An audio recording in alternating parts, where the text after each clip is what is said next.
ठीक है, और हम लोग स्टार्ट वहीं से करेंगे, dv is equal to minus C dot D R, है ना। एक क्वेश्चन के हेल्प से देखते हैं, क्वेश्चन लिखिए पहले। In a region electric field is given as, in a region electric field is given as E is equal to E vector is equal to 2 I cap minus 3 j cap plus 6 k cap। ये electric field दिया हुआ है, ठीक है। If, उसके बाद if potential at point A, if potential at point A, और ए के ब्रैकेट में लिखना coordinates 0,1,2, if potential at A 0,1,2 is 10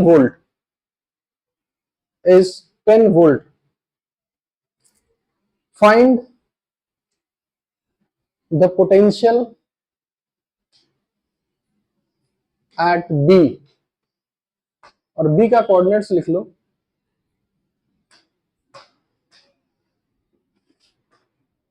B, A का कोऑर्डिनेट क्या था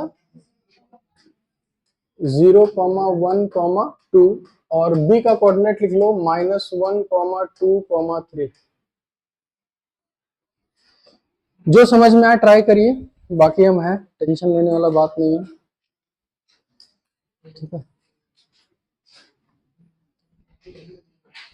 इस पॉइंट का पोटेंशियल दिया हुआ है, कितना दे रखा है 10 वोल्ट ना, आपको VB निकालना है, और इलेक्ट्रिक फील्ड दिया हुआ है, कितना दिया था 2I 6 k का।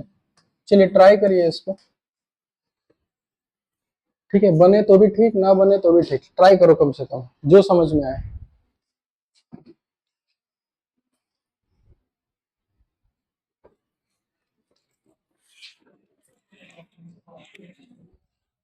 ठीक है, और इसी क्वेश्चन से हम एक कंसेप्ट भी बताएंगे कि इसको करना कैसे है।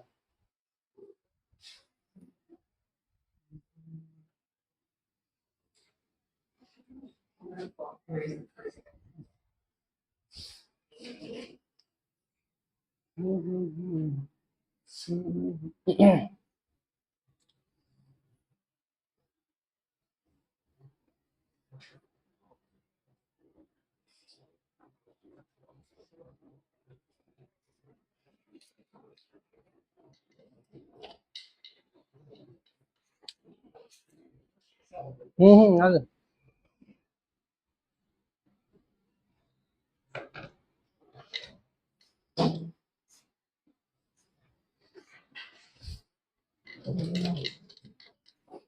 किसी का आंसर आया तो बता दो। आया कितना 9 वोल्ट, और किसी का आया आंसर 11 वोल्ट, 9।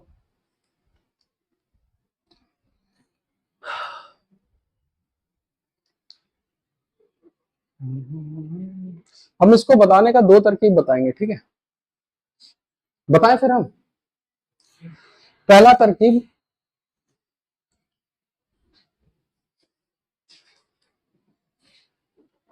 देखो dv is equal to minus E dot D R, या तो दोनों वेक्टर फॉर्म है, इसको आप ऐसे लिख सकते हो, देखो ठीक है, दोनों तरफ अगर इंटीग्रेट कर दें तो माइनस ई, इलेक्ट्रिक फील्ड को क्या ऐसा लिखा जा सकता है वेक्टर फॉर्म में,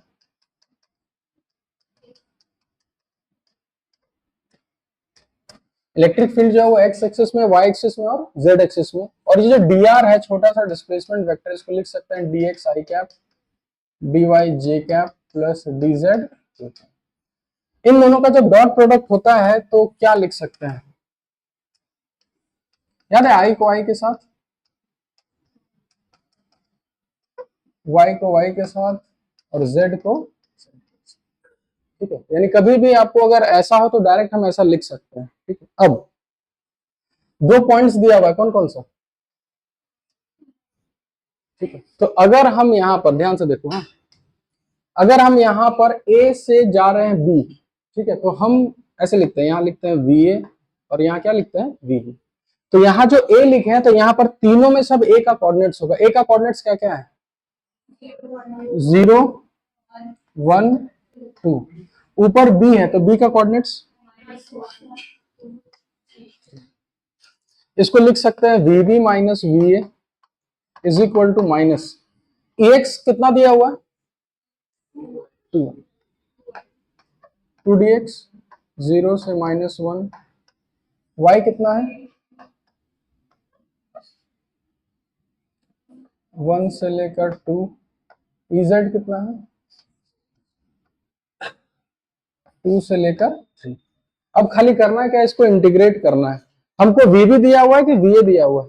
वी कितना दे रखा है 10, तो V B minus 10 is equal to, फटाफट बताओ इसका वैल्यू कितना आएगा जल्दी। -2 बाहर हो गया, dx का इंटीग्रेशन कितना होता है x, और अगर लिमिट पुट करें तो -1 -0 माइनस माइनस माइनस +3 लिख दें डायरेक्ट, y में आ जाएगा 2 -1 -6 3 -2, कितना आएगा जल्दी बताओ। यहां से कितना आएगा +2 +3 यहां से, और यहां से -6, कितना हो जाएगा ये 3 2 5 -1, और -10 इधर आ जाएगा तो कितना होगा +10, तो यानी VB को लिख सकते हैं -1 +10, तो VB का वैल्यू कितना हो जाएगा। ये हो गया पहला मेथड, ठीक है। इसमें इसमें इलेक्ट्रिक फील्ड कांस्टेंट है कि वेरिएबल है? कांस्टेंट। और हम बता रखे हैं कि जब भी इलेक्ट्रिक फील्ड कांस्टेंट मिल जाए तो हम डायरेक्ट बता सकते हैं कि पोटेंशियल कब घटता और कब बढ़ता है। इलेक्ट्रिक फील्ड के डायरेक्शन में जाता है तो पोटेंशियल घटता है, और इलेक्ट्रिक फील्ड के अपोजिट बढ़ता है। तो अगर हम इसी क्वेश्चन को ऐसे करें, इलेक्ट्रिक फील्ड कितना दिया था 2i cap -3j cap +6k cap, ए का कोऑर्डिनेट कितना था 0 1 2, बी का कोऑर्डिनेट, ठीक है। अब एक एक करके हम एक्स एक्सिस में अगर हम ए से बी जा रहे हैं, ठीक है, ध्यान से समझना, ए से बी अगर जा रहे हैं तो 0 से अगर हम -1 जा रहे हैं, ठीक है, 0 से कहां जा रहे हैं -1, प्लस एक्सिस एक्स एक्सिस में जा रहा है कि minus x axis, minus axis, electric field किधर है प्लस, यानी हम इलेक्ट्रिक फील्ड के डायरेक्शन में जा रहे हैं कि उसके अपोजिट, अपोजिट, तो पोटेंशियल घटेगा कि बढ़ेगा, बढ़ेगा। और डायरेक्ट हम बोलेंगे 0 से -1 कितना डिस्टेंस हुआ 1, और इलेक्ट्रिक फील्ड कितना है, तो 2 वोल्ट बढ़ेगा कि घटेगा पहले ये बताओ, बढ़ेगा, तो +10 तो था ही, तो वहां से +2 वोल्ट बढ़ गया। उसके बाद 1 से 2 किधर जा रहे हैं हम, पॉजिटिव एक्स एक्सिस की वाई एक्सिस, वाई एक्सिस, और 1 से 2 का मतलब हम फिर से एक ही यूनिट चले इनटू, और इलेक्ट्रिक फील्ड कितना दे रखा है 3, नहीं अब 3 ही लेके चलो। अब मेरे को ये बताओ कि वाई एक्सिस में हम इलेक्ट्रिक फील्ड के डायरेक्शन में जा रहे हैं कि उसके अपोजिट, अपोजिट, तो पोटेंशियल बढ़ेगा कि घटेगा,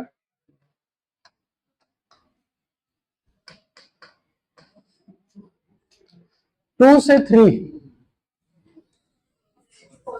एक ही जा रहा है, इनटू इलेक्ट्रिक फील्ड कितना है 6, इलेक्ट्रिक फील्ड के डायरेक्शन में कि उसके अपोजिट, सेम डायरेक्शन में, सेम डायरेक्शन में बढ़ता है कि घटता है,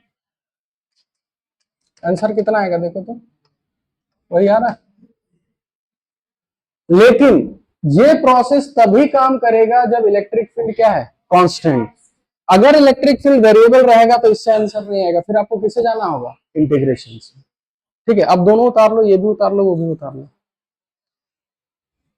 तो आपको याद ये रखना है कि अगर इलेक्ट्रिक फील्ड कांस्टेंट आए तो तुरंत कर सकते हैं।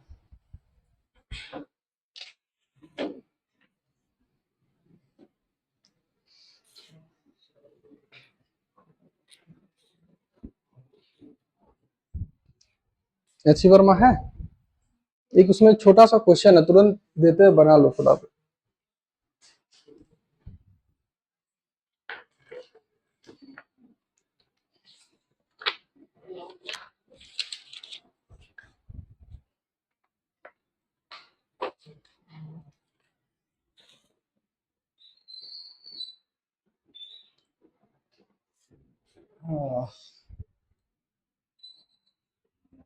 लाइट नहीं है क्या सुबह से? हाँ, बिजली आती है और चली जाती है।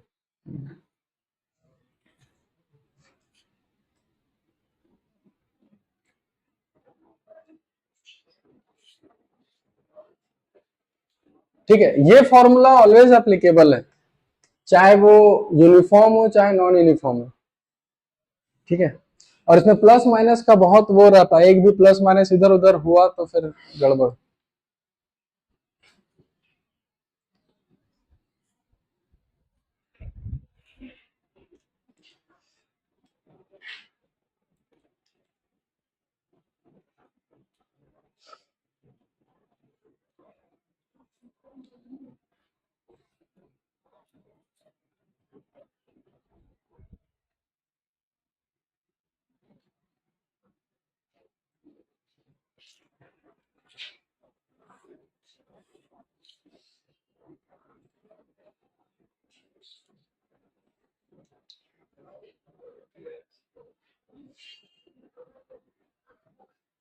उतार लिया ये वाला, इसको उतारने के बाद हुआ।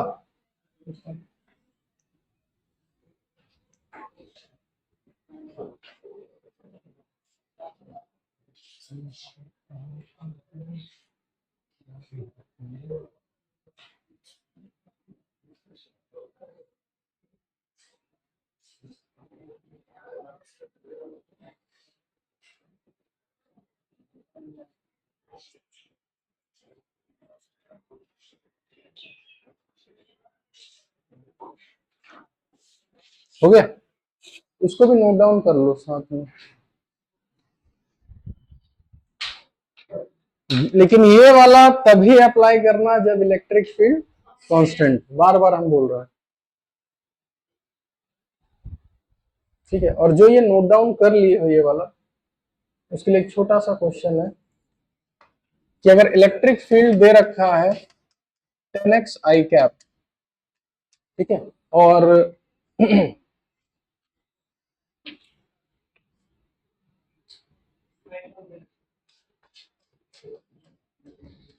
potential at 10, 20 is 0, find potential at origin।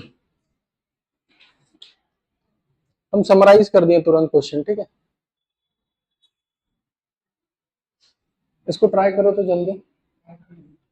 है? अच्छा, बना रखे हैं क्या? अच्छा, होमवर्क दे रखे थे ये लोग।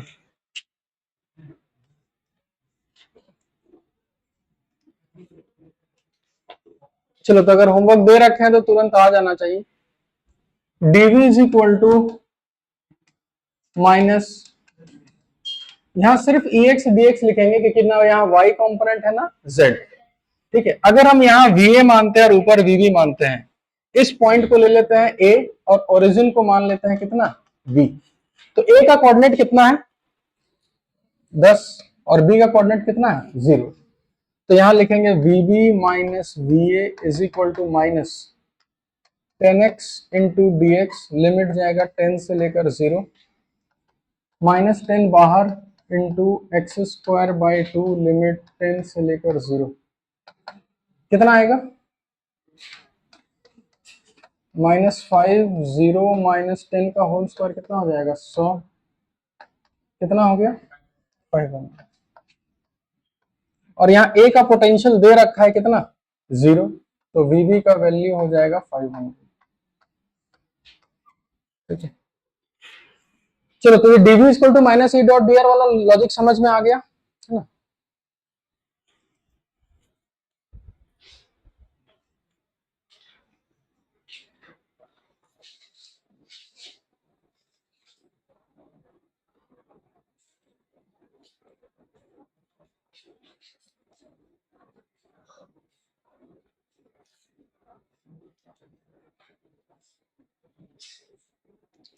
देखो अभी तक क्या पढ़े ना वो समझो ध्यान से कि अगर हमको इलेक्ट्रिक फील्ड दिया है कहीं पे भी तो हम उस इलेक्ट्रिक फील्ड में या तो पोटेंशियल डिफरेंस निकाल सकते हैं डीवी, या तो किसी एक पॉइंट पे अगर पोटेंशियल दिया है तो हम दूसरे पॉइंट का भी पोटेंशियल निकाल सकते हैं। अब क्वेश्चन ऐसा आता है कि मान के चलो कि आपको पोटेंशियल दे दिया, जैसे हम आप ऐसे समझो D V is equal to minus E dot D R, ऐसा होता है ना। तो मेन तो तुम्हारा यही है, ठीक है। इसको हम ऐसे भी लिख सकते हैं E is equal to minus D V by D R, लिख सकते हैं कि नहीं लिख सकते। लेकिन हमको पता है कि इलेक्ट्रिक फील्ड स्केलर है कि वेक्टर है, वेक्टर है, वो एक्स वाई जेड तीनों कंपोनेंट में रहता है। तो अगर आपको एक्स एक्सिस वाला चाहिए तो हम यहाँ लिखेंगे minus del V divided by del X. क्या आपको इस डी और डेल में फर्क समझ आता है? किसको किसको आता है? हाँ वो हमको ही पता है, पार्शियल होता है वो डिफरेंशियल। कब पार्शियल यूज करते हैं और कब डिफरेंशिएशन यूज करते हैं? जब एक से ज्यादा फंक्शन हो जाए, जैसे एक्स वाई जेड मान लो तीन फंक्शन है और किसी एक को अगर हम डिफरेंशिएट करेंगे तो वहां कौन सा यूज होता है? पार्शियल। तो अगर हम v को x के रिस्पेक्ट में पार्शियल डिफरेंशिएट करेंगे तो हमको कौन सा कॉम्पोनेंट आएगा? x। अगर हम इसको y के रिस्पेक्ट में करेंगे तो y।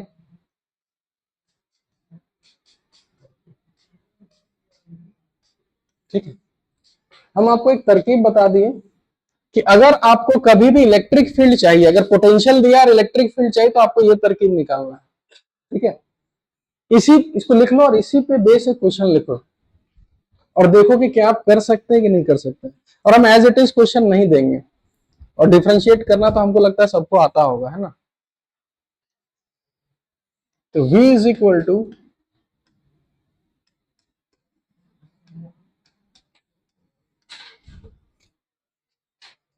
पोटेंशियल ऐसे दिया हुआ है, यानी यहाँ पोटेंशियल का एक फॉर्मूला दिया हुआ है, v is equal to x y plus y z plus z x. Find, और यहां से आपको एक ही चीज निकालना है, फाइंड इलेक्ट्रिक फील्ड एट 1,1,1। अगर हम आपको पोटेंशियल दिया हुआ है और हमको इलेक्ट्रिक फील्ड निकालना है तो कैसे निकालेंगे? ठीक है, ट्राई करो, देखो अगर सब कर पाते हो।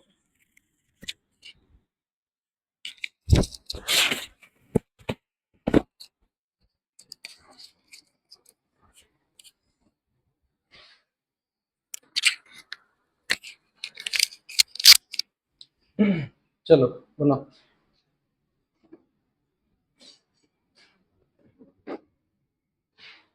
और अगर नहीं आता है पार्शियल डिफरेंशिएट करना तो फिर सिखाएंगे। पार्शियल डिफरेंशिएट का एक ही मतलब है, अगर x के रिस्पेक्ट में डिफरेंशिएट करोगे तो बाकी सब कांस्टेंट। आ गया तेरा आंसर ना? गलत हो सकता है। कितना आंसर आया? सब गलत ही है।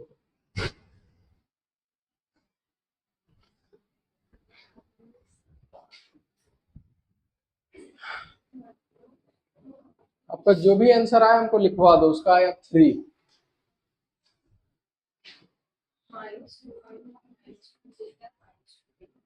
ठीक,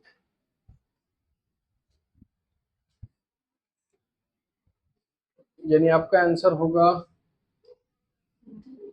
2√3।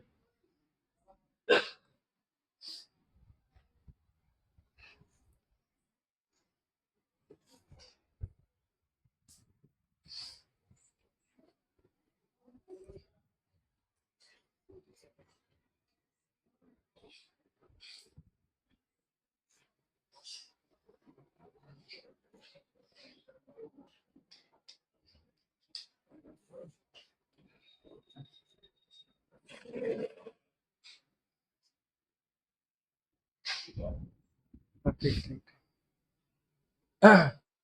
चलो देखो हम बताते हैं। अगर हमको x एक्सिस वाला कंपोनेंट चाहिए तो सबसे पहले हमको एक माइनस तो पहले लगाना होगा, इस माइनस को इग्नोर नहीं करना है।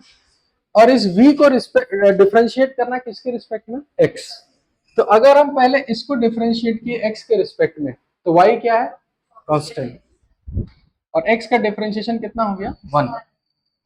ये पूरा टर्म एक कांस्टेंट है, और इसमें क्या आएगा, z। उसी तरीके से y वाला आ जाएगा माइनस, क्या आएगा, x प्लस जेड आएगा। और ez वाला अगर करेंगे तो x प्लस वाई या y प्लस क्या आएगा, देख लो करके, यही आने वाला है।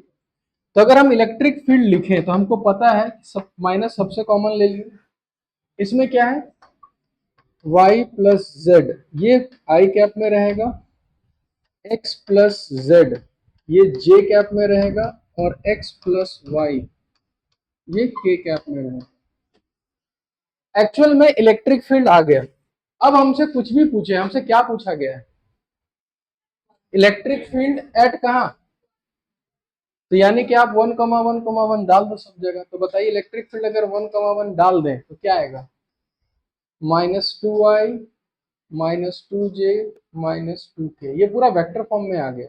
अगर आपको इसका मैग्नीट्यूड बताना है तो आंसर कितना होगा। तो दो चीज याद रखना, अगर इलेक्ट्रिक फील्ड दिया है तो वहां से पोटेंशियल या पोटेंशियल डिफरेंस कैसे निकालना है, और अगर आपको पोटेंशियल दिया है तो आप इलेक्ट्रिक फील्ड कैसे निकालना है।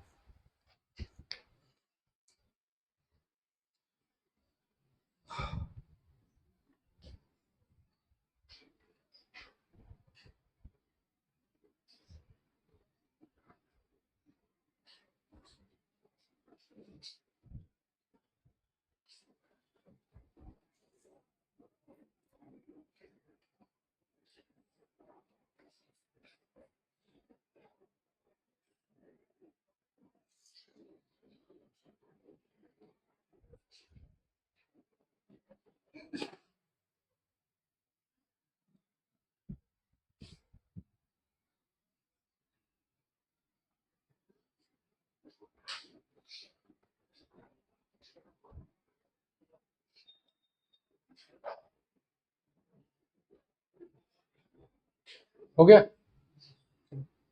नेक्स्ट टॉपिक डालिए, electrostatic potential energy. Next topic डालिए, और देखो लास्ट में ना हम सब चीज कंबाइन करेंगे, ठीक है। यहाँ पोटेंशियल, पोटेंशियल एनर्जी और वर्क, तीन चीज ऐसा होगा जो तीनों को हम कंबाइन करेंगे। तो तीनों को पहले अलग अलग पढ़ाएंगे। पोटेंशियल पढ़ा दिए, हाँ वो पढ़ेंगे पढ़ेंगे, टेंशन नहीं लेना। ठीक है, अभी लिखो topic potential energy.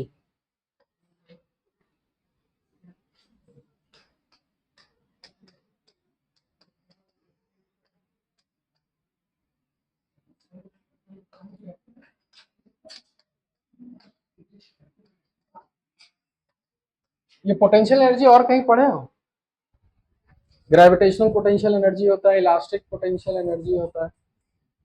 Potential energy किसका डिफाइन करते हैं, जैसे इलेक्ट्रोस्टैटिक फोर्स है तो इलेक्ट्रोस्टैटिक पोटेंशियल एनर्जी हो गया, ग्रेविटेशनल फोर्स है तो ग्रेविटेशनल पोटेंशियल एनर्जी हुआ, इलास्टिक फोर्स होता है तो elastic potential energy, spring force होता है तो spring potential energy, friction force होता है तो क्या हम लोग फ्रिक्शन पोटेंशियल एनर्जी पढ़े हैं क्या। तो हमको कैसे पता चलेगा कि किसका पोटेंशियल एनर्जी होता है, किसी को पता है, बताओ।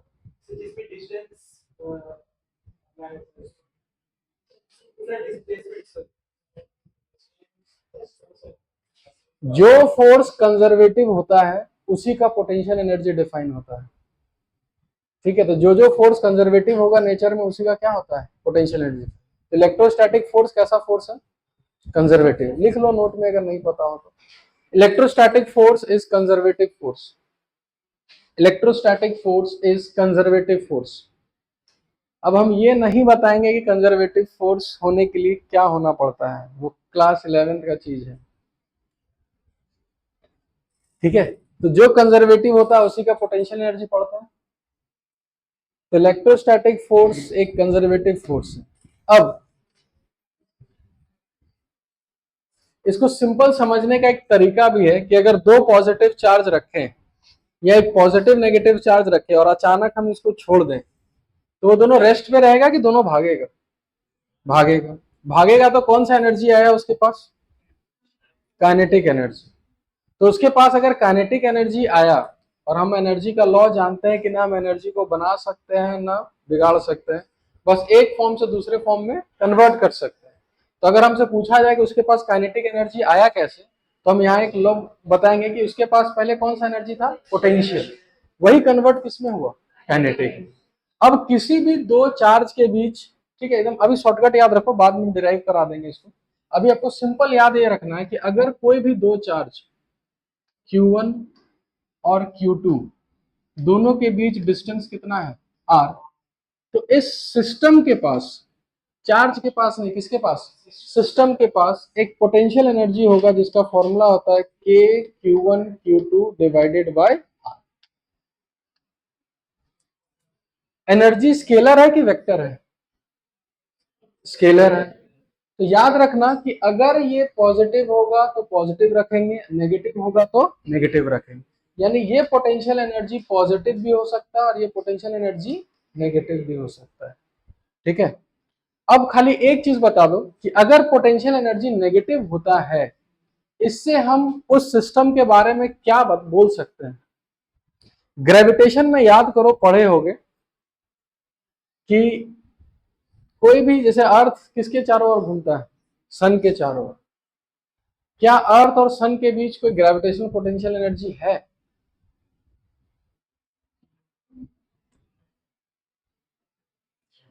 तो थोड़ा दिमाग अगर दौड़ाओगे बढ़िया से तो वहां भी एक फॉर्मूला पढ़े थे, -G m1m2/r। यहाँ सब कुछ सेम है, बस यहाँ माइनस के जगह माइनस नहीं, और यहाँ फॉर्मूला क्या है? KQ1Q2/r। ठीक है। यहाँ वो माइनस हमेशा रहता है ग्रेविटेशन में, कभी पॉजिटिव नहीं होता। तो कोई बता सकते हो माइनस हमेशा क्या बताता है? चलो वो छोड़ दो, और पीछे आते केमिस्ट्री में घुस जाते हैं। U is equal to -13.6 Z² by n²। कहीं देखो ये चीज कुछ एटॉमिक स्ट्रक्चर? हाँ ना, यहां भी माइनस है, यहां भी माइनस है। लिख लो, नहीं पता है तो कोई ट्राई भी करना चाहो अगर तो कुछ भी तरकीब ऐसे तो बुद्धि लगा सकते हैं कुछ भी, मतलब ये माइनस क्या ऐसा शो करता होगा कि पोटेंशियल एनर्जी नेगेटिव है, इसका मतलब लिखो। Potential energy negative means system is bounded, भाग नहीं सकता वो कहीं छोड़ के। जैसे अर्थ सन को छोड़ के कभी नहीं भागेगा, इलेक्ट्रॉन न्यूक्लियस के चारों ओर घूमता, वो अपने मन से नहीं भाग सकता। उसको भगाने के लिए क्या करते थे? याद करो, एनर्जी देते थे। और अगर एग्जैक्टली इतना ही एनर्जी देते थे तो याद है वो आयनाइज हो जाता था, उसको आयनाइजेशन एनर्जी बोलते थे। यानी कभी भी पोटेंशियल एनर्जी नेगेटिव आए तो समझ जाना वो सिस्टम क्या है? बाउंडेड। वो खुद अपने मन से नहीं भाग सकता, एक दूसरे से बाउंडेड रहता है वो। ठीक है, चलो कुछ कुछ चीज बता दे रहे हैं। अब फॉर्मूला पता चल गया? बंद कर दो, बंद कर देना, कोई बाहर वाले। हाँ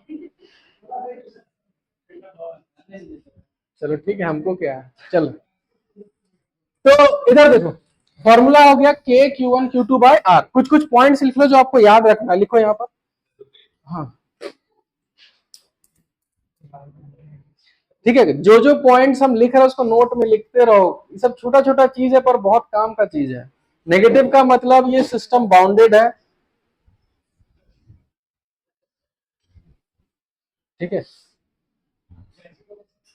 negative potential energy means system is bounded. ठीक है, ये हो गया। इसका फॉर्मूला क्या है? KQ1Q2/r। उसमें लिखो, this potential energy always exist in pair. हमेशा जोड़ा में ही एनर्जी होगा, अकेला का कोई वजूद नहीं है। This potential energy always exist in pairs, हमेशा जोड़ा में ही होगा। ठीक है, हाँ, अकेला सिर्फ अगर एक क्यू चार्ज है और तुमसे कोई पूछे कि क्या इसके पास कोई पोटेंशियल एनर्जी है, तो आपका आंसर नहीं होना चाहिए। अगर कोई और एक चार्ज है, मान चलो माइनस क्यू, दोनों के बीच डिस्टेंस कितना है आर, इसके बीच एनर्जी कितना होगा जल्दी बताओ। माइनस के क्यू स्क्वायर बाय आर, क्योंकि एक पॉजिटिव और एक नेगेटिव। ठीक है, इतना आसान। दूसरा,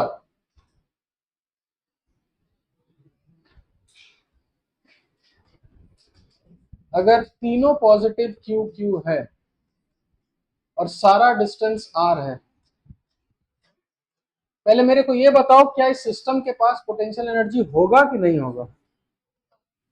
होगा, क्योंकि छोड़ेंगे तो सब भागेगा, तो एनर्जी पहले से था, तो आपको बताना है कि कितना एनर्जी। चलो ये हम ही बता देते हैं ना, इसके बाद हम नहीं बताएंगे, हमको जोड़ा खोजना है। ठीक है, जितना पेयर्स होगा उतना एनर्जी होगा, सिंपल सा बात है। यहाँ एक पेयर दिख रहा है, दूसरा, और ये कितना है तीसरा, तो यहाँ डायरेक्ट आंसर लिखेंगे 3 KQ स्क्वायर बाय आर। ठीक है, अब नहीं बताएंगे।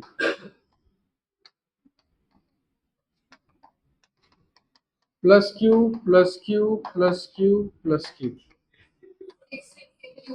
बस तुम लोग वही जाल में फंस गए जो फंसाए हम, इसीलिए हड़बड़ाना नहीं होता है, आराम से आराम से आराम से। हाँ, कॉपी पेन है सबके पास है ना, उंगली ऐसे, हाँ पेन चलाओ पेन। अच्छा, ऐसे ज्यादा आसानी होता है, बताओ, ज्यादा आसानी है तो बताओ जल्दी। बहुत गलत। देखो देखो इसमें देखो, इसमें एक पेयर, दो पेयर, तीन पेयर और चार पेयर, ये ऐसा चार पेयर है जिसको डायरेक्ट लिख सकते हैं 4 KQ स्क्वायर बाय आर। दो पेयर और है डायगोनल वाला, ये और ये, तो यहाँ +2 KQ स्क्वायर बाय, ठीक है, कितना आसान है ना। एक और लिखो फिर, हाँ उतार लो।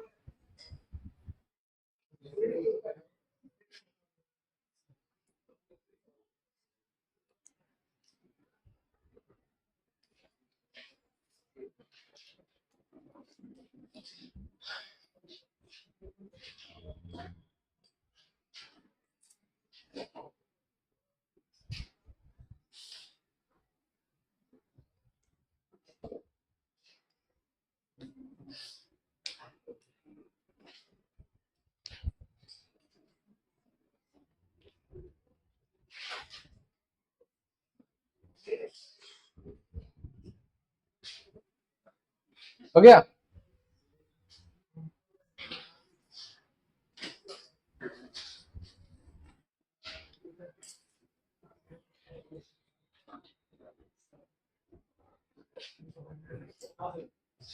हो गया।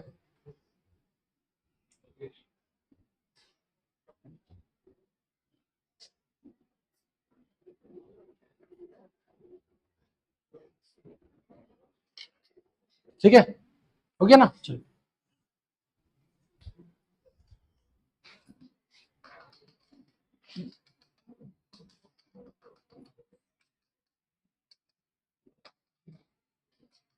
सारा डिस्टेंस आ रहा है, ठीक है,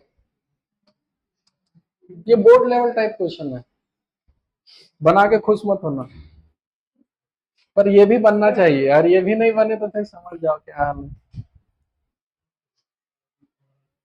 सारा डिस्टेंस आ रहा है, ठीक है, साइड आ रहा है।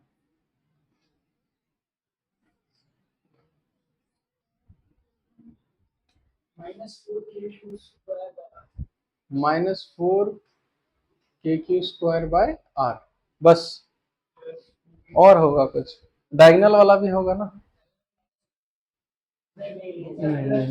देखो यही सब नहीं करना, सिली मिस्टेक्स एकदम अवॉइड करो। प्लस की माइनस, प्लस होगा, क्योंकि इधर भी प्लस होगा और माइनस माइनस भी क्या हो जाएगा प्लस, तो +2 KQ स्क्वायर बाय √2, ये आंसर होना चाहिए, है ना। चलिए, चलो एक जेई मेंस का लिख लेते हैं, है ना, चलिए।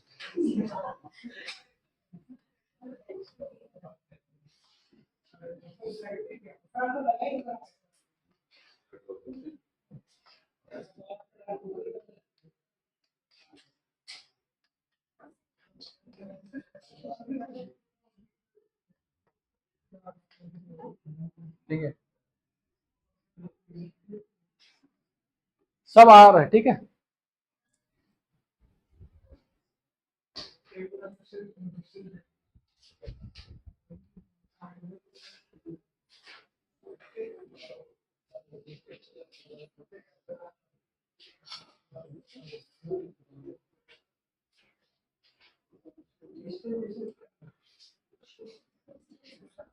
अभी एडवांस वाला तो बाकी है ना, सारा आर डिस्टेंस है।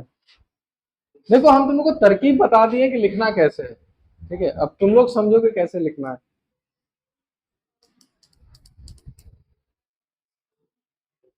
और हम एक ऐसा मेथड बताएंगे जो थोड़ा मेहनत लगेगा पर आंसर तो आएगा, तो टाइम थोड़ा चला जाएगा। और फिर हम ऐसा भी तरकीब बताएंगे कि जल्दी हो सकता है।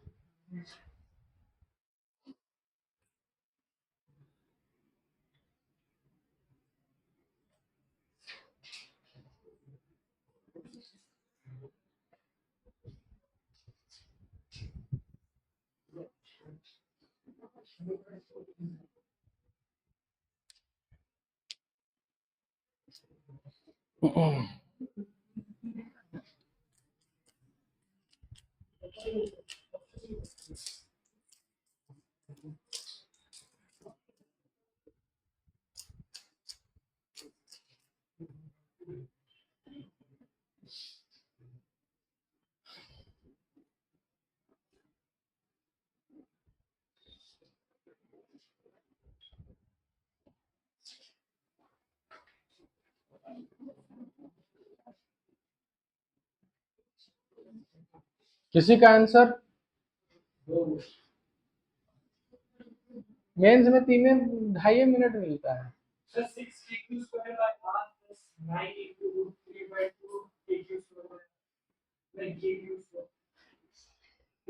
फिर से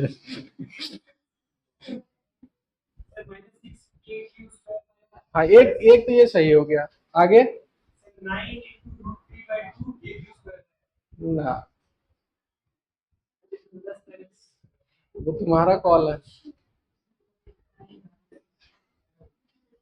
और किसी का आंसर कुछ आया तुम्हारा कुछ?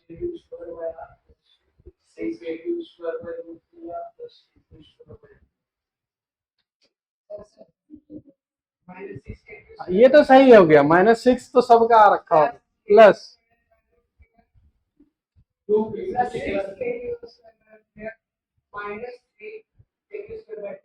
ठीक, देख लेते हैं। चलो बताएं हम। देखो जिसको कुछ नहीं समझ में आ रहा हो उसको जोड़ा खोजना है। देखो जोड़ा कैसे खोजते हैं, जिस दोनों मेथड हम बताएंगे, ठीक है। सबसे पहले इसको हटाते हैं यहाँ से। इधर देखो, अच्छा कम से कम ये तो पता होगा, ये डिस्टेंस तो आ रहा है, ये वाला डिस्टेंस कितना होता है √3r, और ये वाला डिस्टेंस 2r। अगर नहीं पता है तो ये सब याद रखो, ठीक है। बताएं, देखो कभी भी अगर लगे कि हम नहीं खोज पा रहे, किसी एक को पकड़ो और सबके साथ एक एक पेयर बना लो, ठीक है, और लिखते जाते हैं। अच्छा इसके साथ जो पेयर बनेगा वो लिख सकते हैं -kq² होगा। इसके साथ जो पेयर बनेगा वो प्लस होगा कि माइनस होगा? Plus kq² √3r। इसके साथ लिख लिए। इसके साथ प्लस की माइनस? माइनस kq² कितना? 2r। इसके साथ भी लिख लिए। इसके साथ वाला कितना होगा? तो इसको +1 कर दें, इसके साथ माइनस, तो यहां भी एक और जोड़ देते हैं। चलो इसका सबके साथ पेयर हो गया, तो अब इसको भूल जाओ, यहाँ कोई था। अब इसको पकड़ते हैं फिर से। इसके साथ कौन वाला टर्म होगा? आर वाला। इसके साथ कौन वाला टर्म होगा? √3r। इसके साथ कौन सा होगा? 2r। इसके साथ कौन सा होगा? √3r। अब इसको भी भूल जाओ, इसको पकड़ो। इसके साथ कौन सा टर्म होगा, आर, इसके साथ √3r, इसके साथ 2r, इसको भी भूल जाता है, इसको पकड़ो, इसके साथ r, इसके साथ √3r। अब इसको पकड़ते हैं, अकेला का कोई नहीं है, गिनो 1 2 3 4 5 6 -6 kq² r, 1 2 3 4 5 6 +6 kq² √3r, और इधर कितना है 3 -3 kq²/2r। ये थोड़ा मेहनत लग गया है ना। अब इसको जल्दी कैसे करना है वो भी बताते हैं। ये लॉजिक समझ में आया, नहीं समझ में आया एक को पकड़ो, सबके साथ लिख दो, फिर इसको फेंक दो। ठीक है, पैर पैर ही तो खोजना है हमको। ठीक है,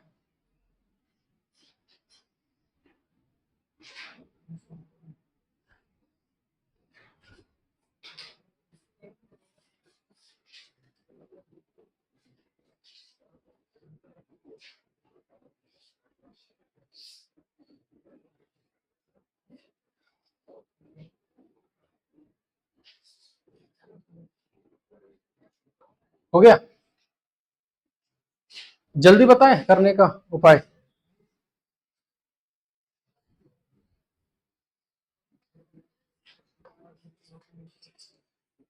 यहाँ आर डिस्टेंस वाला कितना लाइन है, 6 लाइन, तो 6 पेयर होगा। √3r वाला गिनो, यहाँ कितना लाइंस पॉसिबल होगा, 1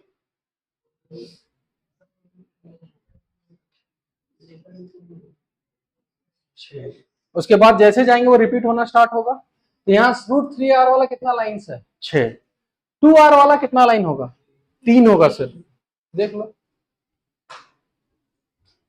1 2 3, उसके बाद होगा ही नहीं 6, और आसपास वाला जो होगा वो माइनस में होगा 6 kq²/r, इधर इधर जो होगा वो माइनस माइनस क्या हो जाएगा प्लस, तो ये हो जाएगा √3r प्लस में, और डायगोनल वाला क्या था प्लस की माइनस, माइनस। ठीक है, किसी को कोई दिक्कत। एक फाइनल क्वेश्चन लिखो, अब ये बना लिए तो समझो कि भाई अब कोई दिक्कत नहीं है। दे क्वेश्चन, जिसको ये समझ में आ रहा है वो लाइंस वाला समझो, जिसको नहीं समझ में आ रहा हो क्या करो, एक के पकड़ो सबको लिख डालो, मेहनत लगेगा पर आंसर हमेशा सही आएगा। चलिए क्वेश्चन लिख लीजिए।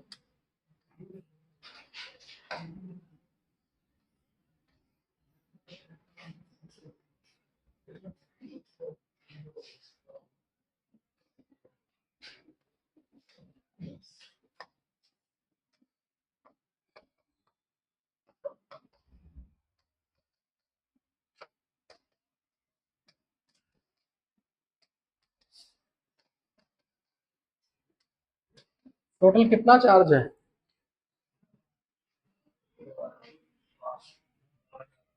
4 4 8 सीधा बोल दो है ना, ऊपर 4 नीचे 4, कितना हो गया 8। इस पूरे सिस्टम के पास कितना पोटेंशियल एनर्जी है आपके पास, चीटिंग कहाँ गए हैं, कितना आसान तो है।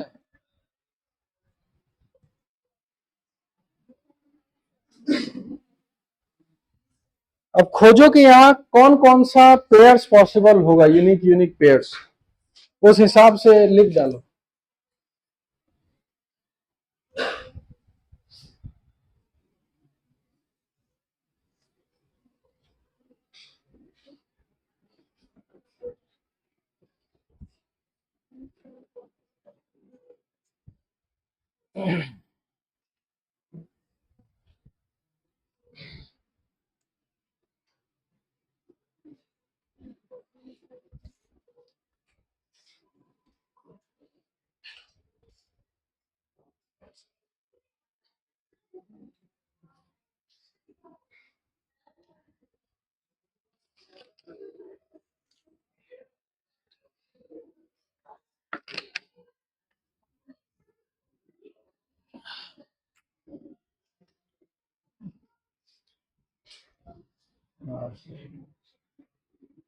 हो गया?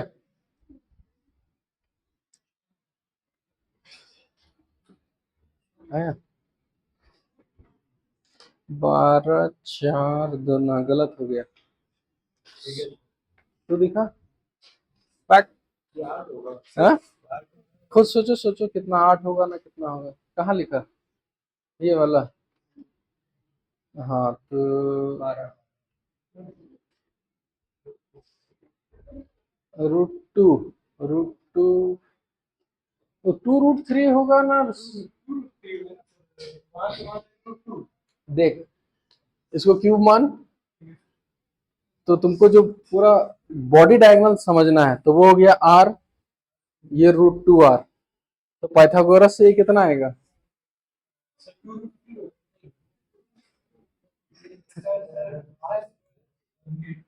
2r², स्क्वायर करेगा ना।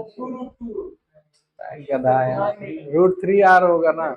हाँ, अभी भी तेरा गलती है, लास्ट वाला गलत हो रहा। हाँ, और तेरा सही है ये। हाँ हाँ सही। लास्ट वाला जो तुम लिखा वो माइनस होगा वो, क्योंकि बॉडी डायगोनल में अपोजिट चार्जेस है।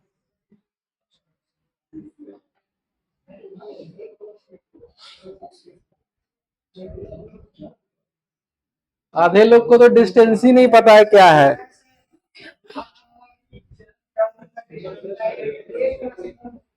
हमसे क्या पूछ रहा है? खुद सोच कि अगर वो डायगोनल चाहिए तो अच्छा, ये डिस्टेंस r होगा, ये एक फेस डायगोनल बनेगा, जो फेस डायगोनल कितना होगा? √2r। ठीक है, तो अब समझो ध्यान से, ये भी फेस डायगोनल है √2r, √2r r, तो ये वाला एक तुम्हारा राइट एंगल ट्राइंगल बनेगा ऐसा, तो उसका होल स्क्वायर करो, √3r आएगा।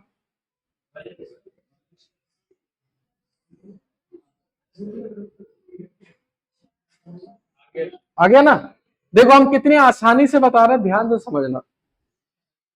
एक यहां पोटेंशियल एनर्जी होगा जस्ट आसपास, यानी r डिस्टेंस पर, तो उसको लिखते हैं -kq²/r।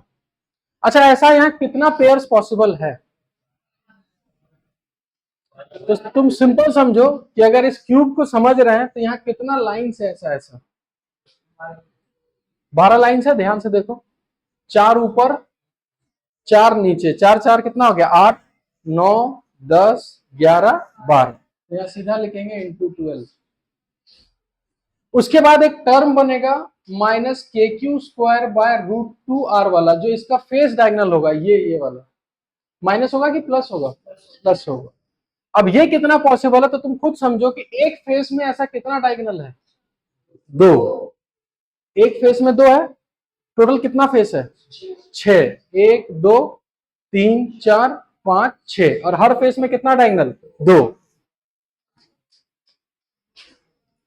अब बच गया कौन सा वाला? बॉडी डायगोनल पूरा यहां से यहां तक, तो 1 2 3 4, लास्ट वाला जो होगा वो 4 टाइम्स होगा -kq², और वो डिस्टेंस कितना होता है? बस खत्म हो गया। समझ में आया? तो अब कैसा भी कोई भी सिस्टम का पोटेंशियल, आप सिंपल पेयर्स ढूंढना, पेयर्स मिलेगा, काम हो जाएगा। और अगर आपको लिखने में दिक्कत हो रहा है तो लास्ट में ना समझ में आए तो वही चीज, एक को पकड़ना, सबके साथ लिखना, लिखते लिखते समय पार हो जाएगा, पर आंसर हमेशा आएगा। हाँ, कहाँ 24 कर दिया तुम? ऊपर, सबसे ऊपर वाला कौन सा वाला? 12? ये वाला 6 को मैं 24? अरे यार, एक फेस में कितना डायगोनल्स होगा? कौन? ये वाला 24? चलो तो ले ही लेते हैं, चलो कौन सा लेंगे? ये वाला, चलो ले लिए। 1 2 3, ठीक है। अच्छा, तो वैसा 8 गो है, तो तुम जब इसको लेगा तो फिर ये इसके साथ तुम लिख दिया तो वो डबल नहीं लिखा गया तेरा।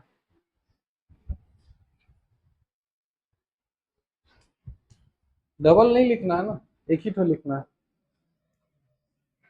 अच्छा दिमाग लगाया था अभी, लेकिन वो डबल हो जाएगा, डबल नहीं लिखना है, ठीक है। चल नेक्स्ट लिखें।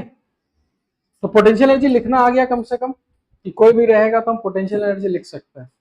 नेक्स्ट, ठीक है, सब लास्ट में हम एक साथ जोड़ देंगे, इसलिए आराम से समझो कि हम कैसे कैसे बता रहे हैं। नेक्स्ट लिखिए, ठीक है। Relation between potential and potential energy, relation between potential and potential energy, relation between potential and potential energy, ठीक है। तो आपको ऐसे समझना है कि अगर किसी भी पॉइंट का अगर पोटेंशियल V है, मान लेते हैं यहाँ A पॉइंट लिख लेते हैं इसको, तो इसका पोटेंशियल कितना होगा, V। अगर यहाँ पर हम कोई चार्ज Q को यहाँ प्लेस करते हैं, तो इस चार्ज के पास एक पोटेंशियल एनर्जी होगा जिसका फॉर्मूला होता है Q इंटू V, ठीक है। तो अगर यहाँ का पोटेंशियल VA है, क्या इसको ऐसे समझो, इसको मिटा देते हैं, ये समझ में आया। फिर से एक बार मान के चल कि यहाँ का पोटेंशियल 10 वोल्ट है, यहाँ एक चार्ज ले आए और पूछा कि तेरे पास कितना एनर्जी है, तो सिंपल वहां का एनर्जी होगा U is equal to Q into V। अब इसी फॉर्मूले को ऐसा भी लिख सकते हैं कि अगर, इसको हम समझाते हैं पहले इसका मतलब क्या है, कि अगर हम एक पॉइंट से दूसरे पॉइंट तक को चार्ज में अगर डिफरेंस समझे, दो पॉइंट में कुछ तो ना कुछ पोटेंशियल डिफरेंस होगा, तो अगर एक चार्ज को किसी भी दो पोटेंशियल डिफरेंस पॉइंट पे ले जाते हैं तो डिफरेंस इन एनर्जी कितना होगा, डेल्टा यू। इसको पहले लिखो, फिर इसको क्वेश्चन में हम इस्तेमाल करके बताते हैं। Delta u is equal to q delta v. Delta u को बोलते हैं चेंज इन पोटेंशियल एनर्जी,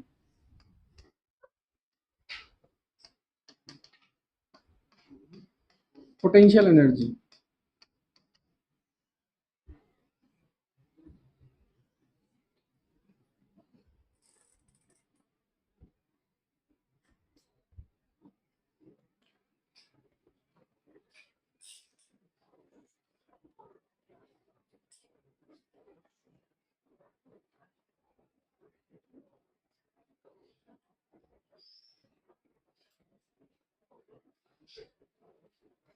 ठीक है। दो चीजें लिखवाए, दोनों को समझो ध्यान से। किसी भी पॉइंट का अगर पोटेंशियल दिया हुआ है तो वहां कोई चार्ज जाएगा तो उसके पास एक एनर्जी आ जाएगा, और वो एनर्जी को हम लिख सकते हैं Q इंटू वी। और अगर एक चार्ज इस पॉइंट से लेकर इस पॉइंट तक मूव किया तो कुछ ना कुछ पोटेंशियल डिफरेंस आया होगा, और अगर कुछ पोटेंशियल डिफरेंस आया होगा तो उस चार्ज में कुछ पोटेंशियल एनर्जी का डिफरेंस आया होगा, वो फॉर्मूला ये है। ज्यादा इंटरेस्टेड हम इस फॉर्मूले से हैं, ऐसा क्यों, याद करिए क्लास 11th में एक चीज पढ़े थे, work done by conservative force is equal to minus delta u होता था। अगर नहीं पता है तो याद कर लो कि work done by conservative force कितना होता है, माइनस डेल्टा यू, ठीक है। और डेल्टा यू किसके बराबर होता है, क्यू इंटू डेल्टा वी।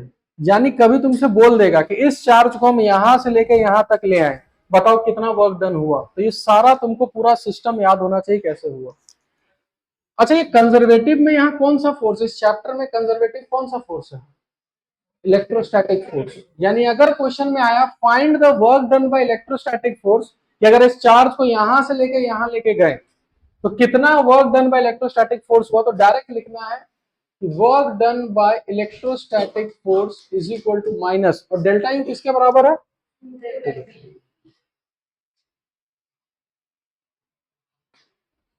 इसको पहले नोट डाउन करो। ठीक है, और ये सब सारा चीज ना कहीं समराइज करके बढ़िया से याद रखना कि क्वेश्चन जब बनाओगे तो सारा चीज ये सब लगेगा।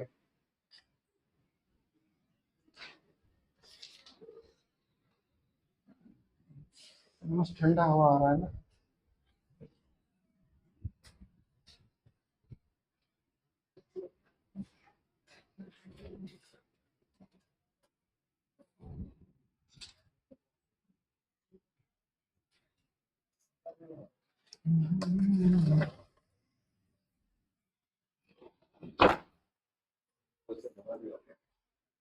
नहीं आ रहा इधर से, आ रहा है। चल लिख लिए सब लोग।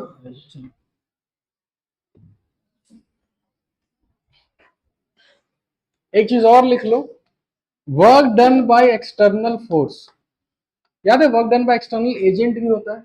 एक चार्ज को यहां से लेके यहां जाए तो वहां दो आदमी वर्क करेगा, एक इलेक्ट्रोस्टैटिक फोर्स और दूसरा कौन, जो ले जाने वाला, उसको हम लोग एक्सटर्नल फोर्स या एक्सटर्नल एजेंट बोलते हैं। उसका फॉर्मूला होता है क्यू डेल वी, जस्ट इसका पॉजिटिव, और इसमें एक स्टार मार्क लगा रहता है। ये तभी लगाना है इफ, इसे पढ़े हो कहीं कभी 11th में ऐसा लिखा होगा, if work is done very slowly, ये सब कहीं टर्म्स लिखा मिलता है कहीं। ये फॉर्मूला तभी काम करेगा ये वाला, जब वर्क हम लोग कैसा करेंगे, बहुत धीरे। तो बहुत धीरे करने का मतलब यहाँ क्या रीजन है, अगर जल्दी करेंगे तो क्यों नहीं वो लिख सकते, क्योंकि जल्दी करने पे कुछ एनर्जी किसमें चला जाता है, काइनेटिक में। लेकिन ये वाला तुम कहीं भी लगा सकते हो, ये स्लोली हो चाहे फास्ट करो, कुछ भी करो, वो आंसर वही का वही होगा।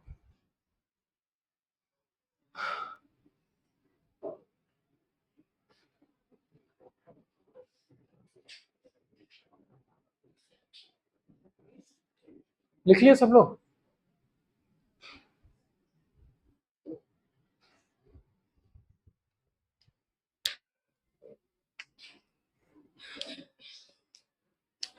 चलिए अब आगे बढ़ते हैं ना।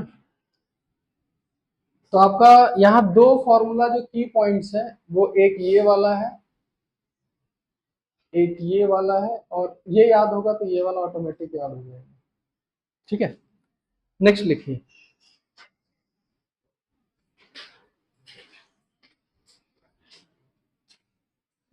एनर्जी कंजर्व कब होता है,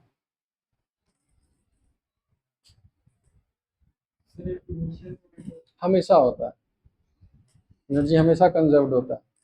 मैकेनिकल एनर्जी कब कंजर्व होता है, दोनों में बहुत डिफरेंस है। एनर्जी इज ऑलवेज कंजर्व, लेकिन क्वेश्चन अगर पूछे कि मैकेनिकल एनर्जी कब कंजर्व, मैकेनिकल एनर्जी का मतलब सनलाइट। मैकेनिकल एनर्जी सिंपल होता है, पोटेंशियल प्लस काइनेटिक। किसी भी बॉडी का पोटेंशियल प्लस काइनेटिक को मिला के हम लोग क्या बोलते हैं, mechanical. Potential energy plus kinetic energy को मिला के हम लोग बोलते हैं मैकेनिकल एनर्जी। पूरा 11th खा गया तुम लोग। अब अगर ये क्वेश्चन आए कि किसी भी बॉडी का मैकेनिकल एनर्जी कब कंजर्व होता है, कोई बता सकते हो क्लास में,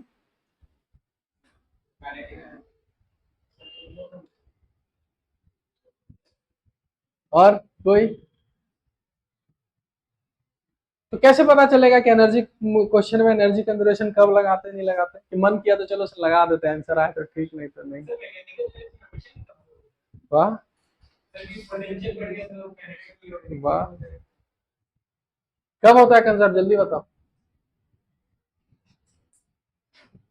देखो अब क्वेश्चन बनाने का हम पूरा तरकीब बता देते हैं। मान के चलो किसी क्वेश्चन में तुमको लगा कि हमको इसमें मैकेनिकल एनर्जी कंजर्वेशन लगाना है, तो पूरे उस क्वेश्चन में देखना कि कौन कौन सा फोर्सेस लग रहा है। फोर्सेस दो ही कैटेगरी का होगा, या तो कंजर्वेटिव या फिर नॉन कंजर्वेटिव। अगर उसमें सिर्फ कंजर्वेटिव फोर्स वर्क करेगा, कौन सा फोर्स, कंजर्वेटिव, तभी हम कौन सा कंजर्वेशन लगाएंगे, मैकेनिकल एनर्जी। इसलिए कभी फ्रिक्शन लग जाता था तो वहां कंजर्व करते थे कि नहीं करते थे, क्योंकि फ्रिक्शन कौन सा फोर्स है, नॉन कंजर्वेटिव। लिखो, नोट में लिखते जाओ, छोटा छोटा चीज है, याद रखो ये सब। लेकिन लिखिए, mechanical energy is only conserved when, mechanical energy is only conserved when, is only conserved when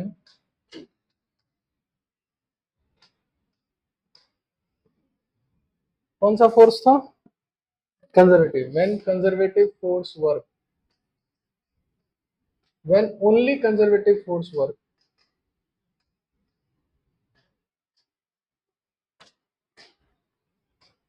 ठीक है,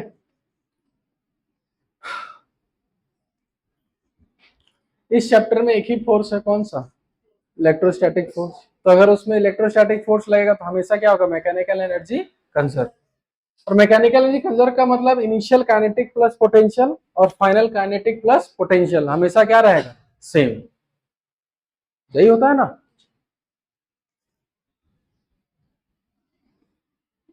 काइनेटिक सबको पता होगा, कितना? Half m v square. और इस चैप्टर में जो ये पोटेंशियल एनर्जी है वो कौन सा पोटेंशियल एनर्जी है? Electrostatic potential energy. और इलेक्ट्रोस्टैटिक पोटेंशियल का फॉर्मूला हम लोग पढ़ चुके हैं, क्या? K q one q two by r. अगर कोई भी दो चार्ज होगा तो उन दोनों के बीच होगा k q one q two by r. ठीक है, तो पहला क्वेश्चन लिखिए और अप्लाई करिए कि देखिए कि हम लोग कर पाते हैं कि नहीं। ठीक है, बने ना बने कोई दिक्कत नहीं है। सबसे पहला क्वेश्चन, ये प्लस क्यू जो चार्ज है ये अभी फिक्स्ड है, इसको फेविक्विक से चिपका दिए। ठीक है, और यहां से आर डिस्टेंस दूर एक माइनस क्यू चार्ज है और इसका मास है m। ठीक है, कौन बताएगा? हाँ जी, लास्ट बेंच, लंबा वाला। दोनों में तुम ही लंबा शायद, है ना? हाँ, इस माइनस क्यू को अगर यहां से छोड़ दिया जाए, किधर जाएगा? उधर या नीचे गिरेगा? क्यों? हाँ, वो इलेक्ट्रोस्टैटिक फोर्स इसको किधर खींचेगा? उधर। तो जैसे ही इसको छोड़ेंगे ये इधर खिंचा हुआ चलते आएगा, क्योंकि इस पे कौन सा फोर्स लगेगा? Electrostatic force. अब हाँ जी, किसी का पूछना है कि एमजी भी लगेगा। नेग्लेक्ट ग्रेविटेशनल फोर्स, है ना? जब तक इस चैप्टर में ग्रेविटेशनल फोर्स के बारे में ना बोला जाए नहीं लगाना है।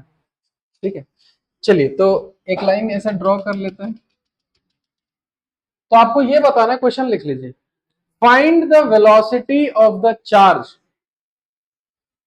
Find the velocity of the charge of the negative charge of minus q charge when it reaches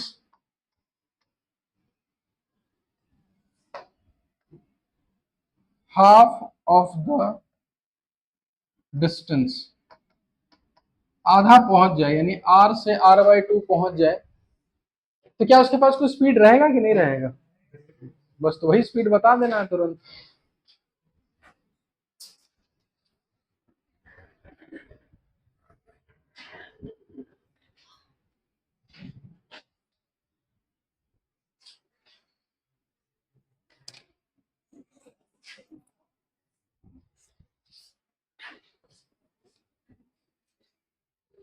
मस्त ठंडा हवा चले।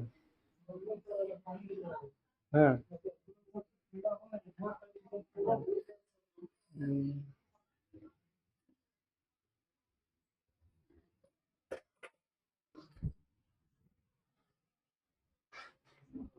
क्या हुआ? क्वेश्चन देख के पानी प्यास लग गया?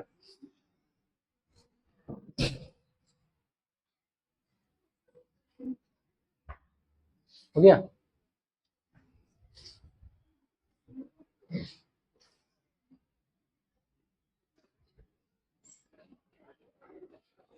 रूट के अंदर माइनस नहीं आ सकता कभी? आ सकता है तो खुद बता। अब माइनस की जगह तू प्लस कर दिया उसको, ऐसे सॉल्व।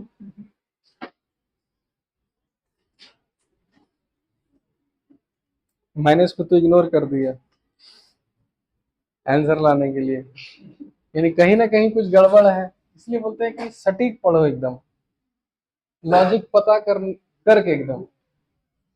चलो जी बताएं, एक क्वेश्चन हम बता देते हैं फिर सब तुम लोग बनना, ठीक है? तो सबसे पहले सब एनर्जी कंजर्वेशन लगाए होगा, है ना, क्योंकि वही टॉपिक ही पढ़ रहे हैं, है ना। लेकिन अगर हम लोग एग्जाम में इसको अटेम्प्ट करते हैं तो समझो ध्यान से कि हम लोग कैसे इसको सोचते हैं। सबसे पहले इस पे एक फोर्स इधर लगेगा, अरे क्या हो गया, हाँ, इस पे इधर एक फोर्स लगेगा इस साइड, और इस फोर्स के चलते उसको एक एक्सेलरेशन मिलेगा, और वो इस बॉडी को क्या करेगा, एक्सेलरेट करेगा। तो यहां जब तक आएगा डिस्टेंस r/2 पर, तो इसके पास यहाँ एक वेलोसिटी होगा, ठीक है। तो क्या हम लोग इसको ऐसे कर सकते हैं कि फोर्स निकाल लें, force is equal to mass into acceleration, फिर एक्सेलरेशन निकाल लेंगे, और जब एक्सेलरेशन मेरे को मिल जाएगा तो यहां से यहां तक कितना डिस्टेंस चलेगा, r/2, तो इक्वेशन लगा देंगे, इक्वेशन ऑफ मोशन। क्या ऐसा कर सकते हैं या नहीं कर सकते हैं? पहले हमको इसका लॉजिक बताओ। सुनने में कुछ बुरा लगा तो बताओ, कुछ गलती लग रहा है तो कितना आसानी से बताएं कि यहां पर उस पर एक फोर्स लगेगा, फोर्स का फॉर्मूला हमको पता है, force is equal to mass into acceleration. तो अगर मेरे पास एक्सेलरेशन आ गया इस साइड, और इसको यहां से r/2 डिस्टेंस जाना है, तो v square is equal to u square plus 2as, ऐसे वेलोसिटी नहीं निकलेगा? बिल्कुल सही, क्योंकि यहां पर जो फोर्स लगेगा यहां से लेकर यहां तक, वो फोर्स कांस्टेंट होगा कि वेरिएबल? वेरिएबल।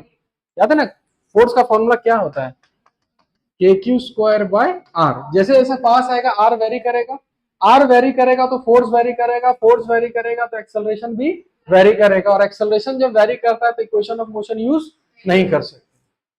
तो लास्ट में उनको इंटीग्रेट करना होगा, और इंटीग्रेशन से ऐसे ही डर लगता है ना।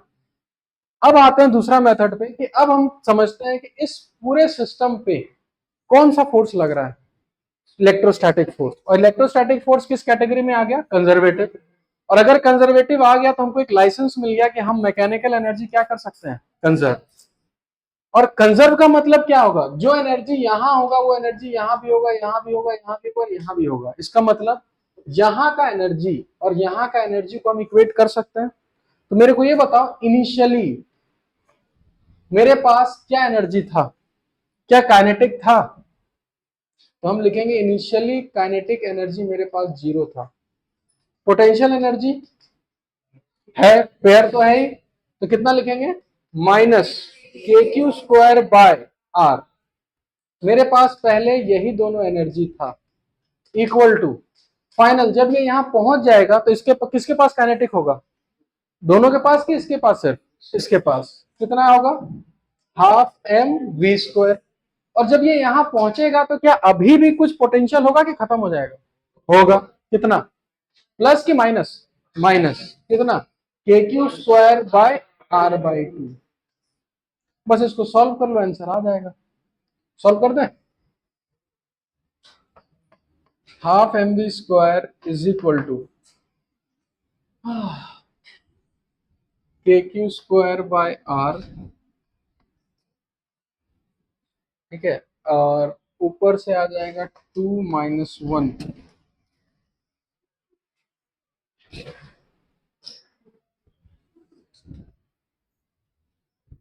देखिए पानी उड़ना चाहिए,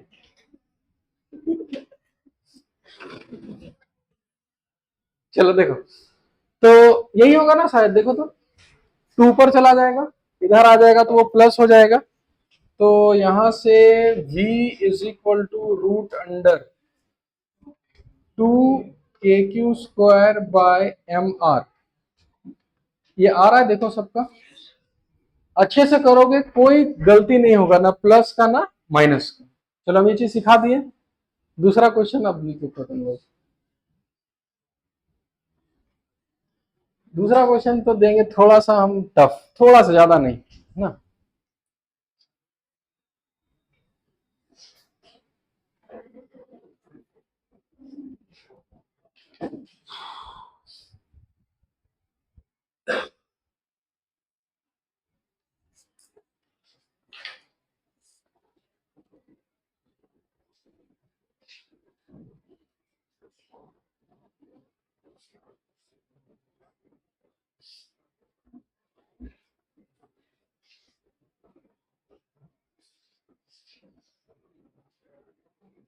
हो गया, क्वेश्चन दे, तो कुछ नहीं करना, वो जो बेचारा फिक्स था ना उसको भी फ्री कर दो,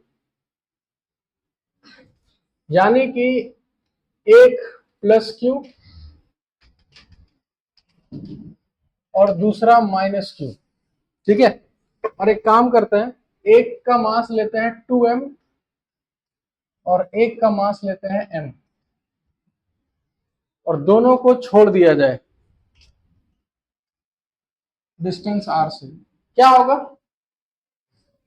दोनों पास आएगा। तो कभी ना कभी दोनों के बीच क्या डिस्टेंस r/2 होगा कि नहीं होगा, होगा। बस उसी समय बताना है कि जैसे उन दोनों के बीच डिस्टेंस r/2 होगा तो स्पीड क्या होगा। तो पहला क्वेश्चन मेरा यहीं से, क्या दोनों का स्पीड सेम होगा कि अलग अलग,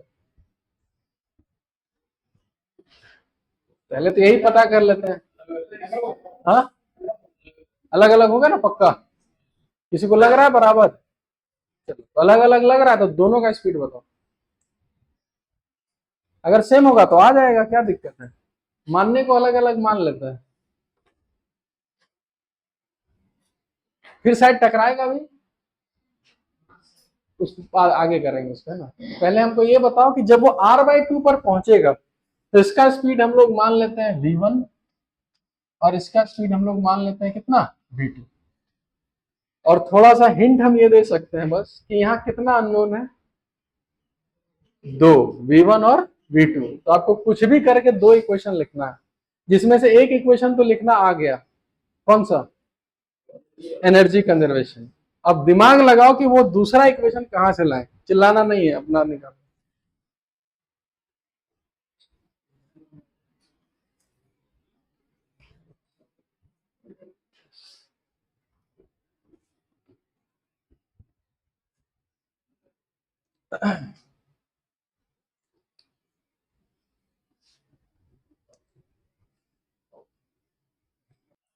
देखो सबसे पहले यहाँ पर इलेक्ट्रोस्टैटिक फोर्स ही लग रहा है, तो एनर्जी को क्या कर सकते हैं, कंजर्व।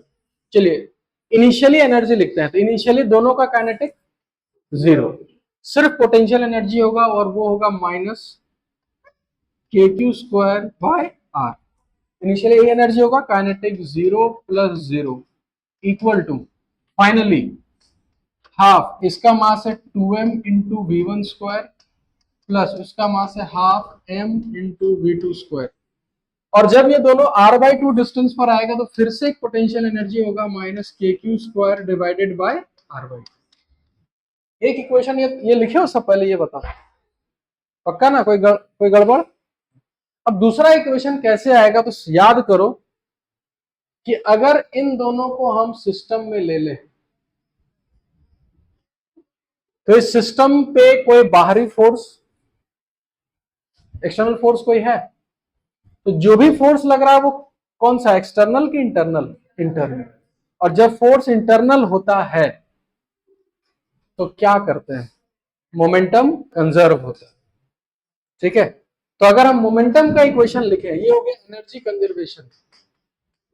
अगर हम मोमेंटम कंजर्वेशन लिखें तो सबसे पहले ये बताओ इनिशियल मोमेंटम कितना है, इसका भी 0 उसका भी 0, यानी initial momentum 0 + 0 is equal to final momentum का बात किया जाए, और मोमेंटम स्केलर की वेक्टर, वेक्टर होता है ना, तो इसका मोमेंटम राइट साइड है तो इसको लिखेंगे 2m v1 i कैप, और इसको लिखेंगे -m v2 i कैप। तो यहां से हम m कैंसिल कर सकते हैं, यहां से आएगा 2v1 is equal to v2। अब इसको पुट करो आराम से और यहां से सॉल्व कर लो, आपको v1 भी मिल जाएगा और v2। ठीक है, इसको पहले उतारो, फिर एक क्वेश्चन और हम पूछेंगे।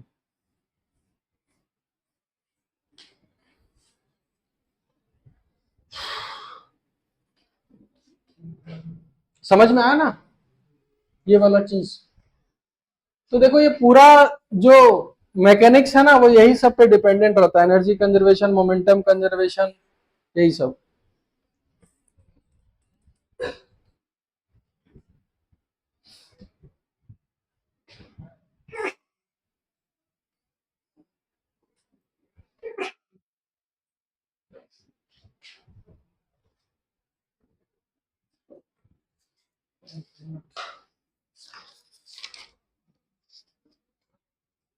रिंग का बताया ना पोटेंशियल। क्वेश्चन ये हो गया ना, उतार लिए सब लोग। खाली मेरे को ये बताओ ये दोनों टकराएगा कि नहीं टकराएगा?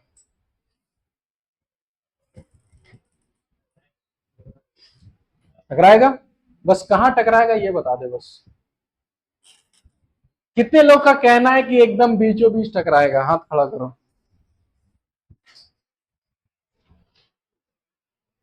इसका हाथ काट देंगे।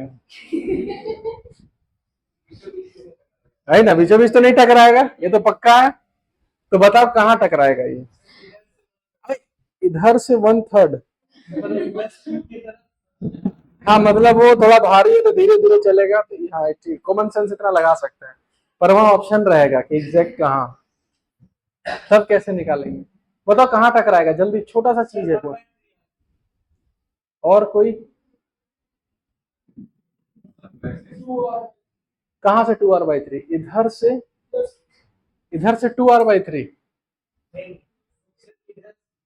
इसमें एक छोटा सा कंसेप्ट है बस। देखो याद करो कि अगर नेट एक्सटर्नल फोर्स 0 है और इनिशियली सब रुका हुआ है, तो उसका सेंटर ऑफ मास का वेलोसिटी 0। तो बाद में अगर कोई भी चलेगा तो उसका सेंटर ऑफ मास मूव करेगा कि वहीं रहेगा? वहीं रहेगा, कभी मूव नहीं करेगा। तो यानी ये लास्ट में जाके कहां टकराएगा? Centre of mass. नोट में लिखिए, they will both collide at centre of मास।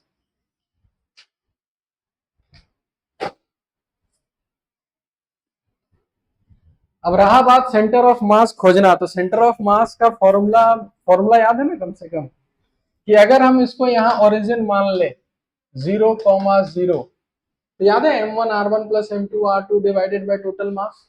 तो इसका मास 2m इंटू इसका कोऑर्डिनेट कितना है 0, प्लस उसका मास m इंटू कोऑर्डिनेट कितना हो गया r, divided by total mass कितना हो गया 3m।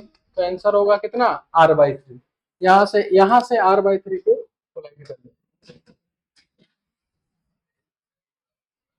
चलो ठीक है, अब एक एडवांस का भी लिख लीजिए।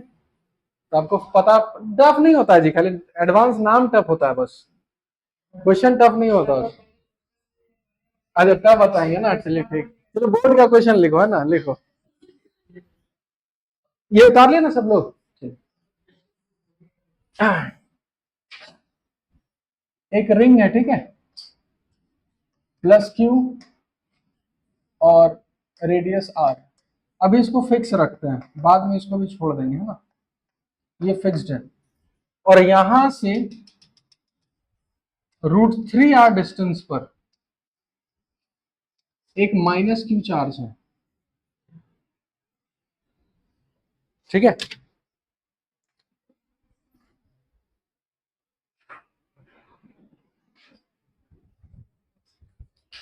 तो हमको कौन बताएगा कि क्या होगा अगर इसको छोड़ दिया जाए कि जाओ जहां जाना है जाओ।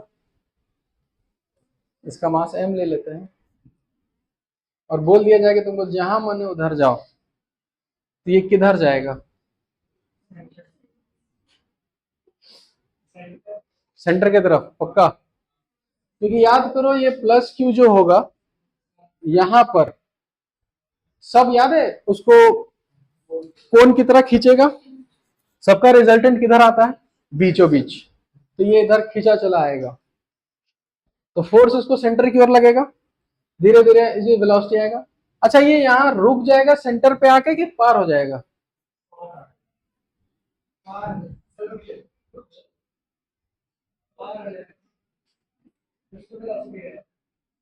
अच्छा जब तक ये सेंटर तक आते रहेगा क्या इस पे हमेशा फोर्स लगेगा? और हमेशा अगर फोर्स लगेगा तो उसको एक्सेलरेशन हमेशा मिलेगा, तो वेलोसिटी वही रहेगा कि धीरे धीरे बढ़ेगा? बढ़ेगा। जब वो सेंटर पे पहुंचेगा तो वहां फोर्स कितना? 0, एक्सेलरेशन 0। फोर्स तो नहीं लगेगा पर उसके पास कुछ वेलोसिटी होगा कि नहीं होगा? तो उसके कारण रुक जाएगा कि पार हो जाएगा? पार हो जाएगा। जैसे ही पार होगा उस पर फोर्स उल्टा लगना स्टार्ट, फिर उसको रुकेगा, ऑसिलेट करेगा। तो मेरे को ये बताओ इस ऑसिलेशन में उसका मैक्सिमम वेलोसिटी कहां होगा? सेंटर पे होगा। याद करो एसएचएम, ये जब ऑसिलेट करता है तो मैक्सिमम वेलोसिटी कहां होता है? Mean position. तो इसका मीन पोजीशन मैक्सिमम वेलोसिटी होगा। देखो उस क्वेश्चन में हम इतना नहीं समझाता है, वहां पर क्वेश्चन ये दे दिया और सिंपल बोला फाइंड द मैक्सिमम वेलोसिटी। अब तुमको ये पूरा चीज समझना होगा और ये पता करना होगा कि पहले तो मैक्सिमम वेलोसिटी कहां होगा इसका? सेंटर पे। अब वो निकलेगा कैसे, वो तुम निकालो। Find the maximum velocity, find the maximum velocity.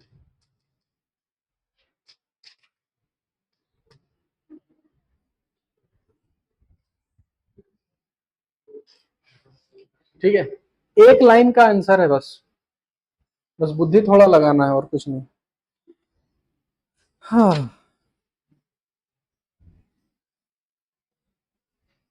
Dipole dipole dipole.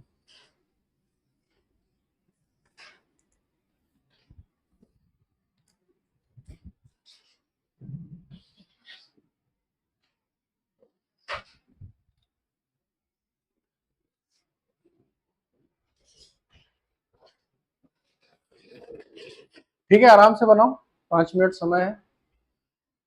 ठीक है, और ये सारा कंसेप्ट तुम्हारे कॉपी में ही है, चाहो तो पीछे पलट के कुछ भी देख सकते हो। Open book.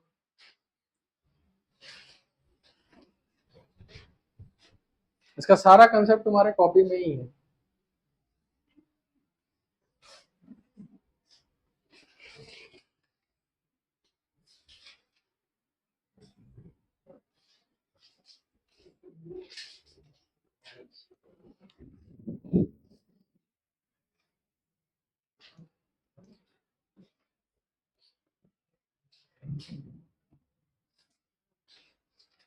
सही जा रहा, सही जा रहा तुम।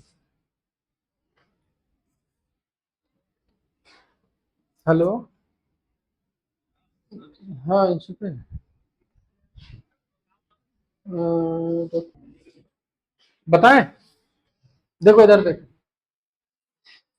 इस पे कौन सा फोर्स? इलेक्ट्रोस्टैटिक फोर्स कंजर्वेटिव है तो एनर्जी क्या कर सकते हैं? कंजर्व। अब देखो दिक्कत क्या होगा कि यहाँ पर जो हम लोग फॉर्मूला लिखे थे के Q1 Q2 बाय आर, तो याद है वहां 2 पॉइंट चार्ज के बीच लिखे थे। यहाँ एक पॉइंट चार्ज है, पर ये पॉइंट चार्ज है कि एक बॉडी है? बॉडी है। अब इस पर हमको कैसे लिखना होगा, तो याद करो अभी हम एक टेक्निक बताए थे कि U को हम लिख सकते हैं Q इंटू V। अब पेज पलटो और क्या देखो तो क्या एक रिंग का x डिस्टेंस और पोटेंशियल लिखे हैं? देखो तो फॉर्मूला क्या था? K q by root under r square plus x square. तो अगर हम यहाँ का पोटेंशियल लिखें उसके वजह से तो लिखेंगे के क्यू बाय कितना था, डायरेक्ट 2r लिख दें।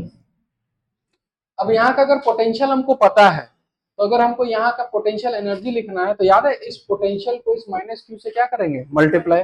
तो डायरेक्ट लिख दें माइनस के क्यू स्क्वायर डिवाइडेड बाय कितना? 2। यहाँ का पोटेंशियल लिख लिए। जब ये चार्ज यहां जाएगा तो पहले मेरे को ये बताओ सेंटर पे पोटेंशियल कितना होगा? 0। याद है ना, यहाँ से सब आर डिस्टेंस पर है तो के क्यू बाय आर। तो अगर माइनस क्यू यहाँ पर आएगा तो यहाँ पर जो पोटेंशियल होगा फाइनल पोटेंशियल वो हो जाएगा माइनस के क्यू स्क्वायर बाय आर। तो यहाँ का भी पोटेंशियल लिख लिए इनिशियल, यहाँ का भी पोटेंशियल लिख लिए कितना? फाइनल। तो अगर हमको एनर्जी कंजर्व करना है तो बताइए इनिशियली मेरे पास कौन सा एनर्जी रहेगा? पोटेंशियल माइनस के q square divided by 2r। Kinetic कितना रहेगा? 0। जब वो सेंटर पे आ जाएगा तो उसके पास एक काइनेटिक होगा हाफ एम वी स्क्वायर और पोटेंशियल होगा माइनस के क्यू स्क्वायर बाय। इसको सॉल्व करने पे कितना आ रहा है? रूट अंडर कितना? K q square by m r, यही आ रहा है। तो अब थोड़ा सा एक चीज सीख लो कि अगर हम वहां का पोटेंशियल एनर्जी नहीं लिख पा रहे हैं तो कोई भी तरकीब करके वहां उस पॉइंट का क्या लिख देंगे? पोटेंशियल। ठीक है,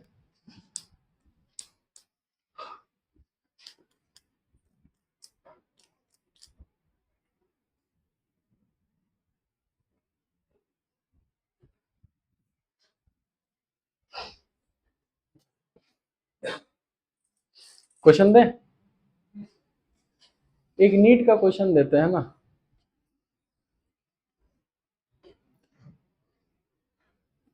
और नीट का पता चला ना इस बार क्या हुआ है। हाँ बस वो याद रखना हमेशा, ठीक है। फिर भी एक आसानी क्वेश्चन देते हैं, कोई डिस्कशन नहीं करेगा, ठीक है, बस खुद से करो, है ना। लिखो find the work done by, question लिखिए, find the work done by electrostatic force, find the work done by electrostatic force when a charge small q, when a charge small q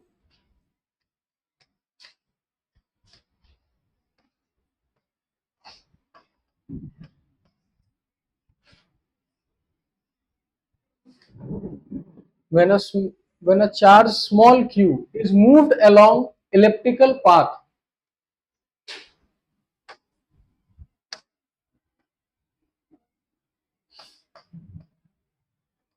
when a small charge q is moved in an elliptical path from point A to point B,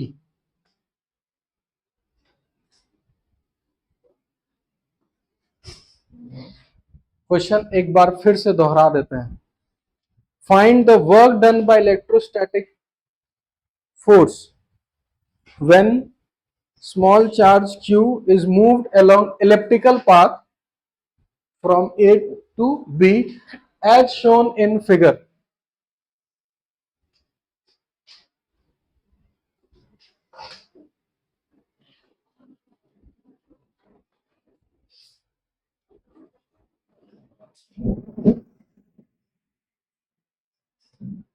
try कर,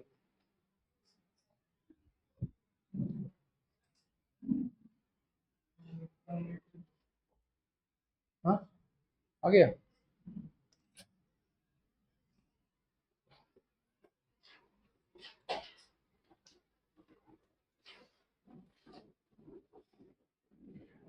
आ गया ना,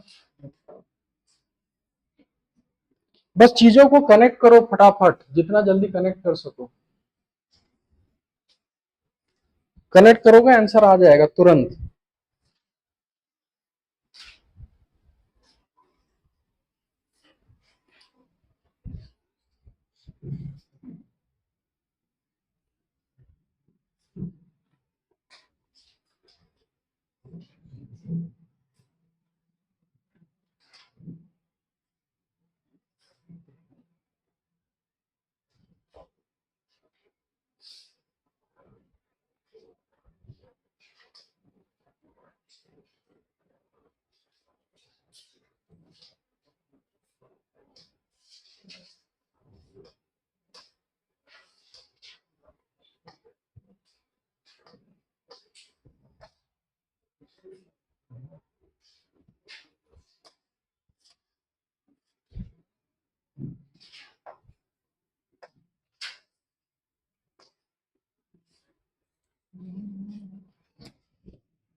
आ गया होगा answer.